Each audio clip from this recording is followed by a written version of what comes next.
अस्सलाम वालेकुम। कैसे आप? उम्मीद करता हूँ सब दोस्त खैरियत से होंगे। आपके हाजिर हूँ राना जी प्लास्टिक डोर कंपनी की तरफ से, राना सिंह। और आज हम आपके लिए लेकर आए हैं फाइबर ग्लास डोर की वीडियो। जैसा कि आप मेरे पास स्क्रीन में देख सकते हैं, इस वक्त फाइबर ग्लास डोर मौजूद है।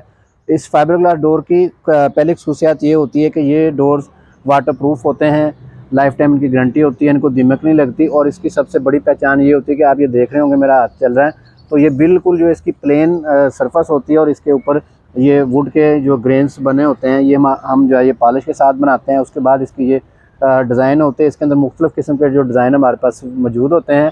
और स्पेशली ये डोर उन इलाकों के लिए जहाँ पे नमी और सीवरेज की प्रॉब्लम है, बार बार दरवाजे फूल जाते हैं, गल जाते हैं, ख़राब हो जाते हैं। इस वजह से ये डोर्स काफ़ी ज़्यादा कामयाब है। अगर हम इसकी रेट की बात करें तो इसका रेट जो है इस वक्त चल रहा है 800 रुपये पर स्क्वायर फुट के हिसाब से ये डोर आपको मिलेगा। पूरे पाकिस्तान में आप किसी भी शहर में इसकी डिलीवरी हासिल कर सकते हैं। डिलीवरी हासिल करने के लिए हमारा नंबर नोट कर लें, 0341 विज़िट करने के लिए राना जी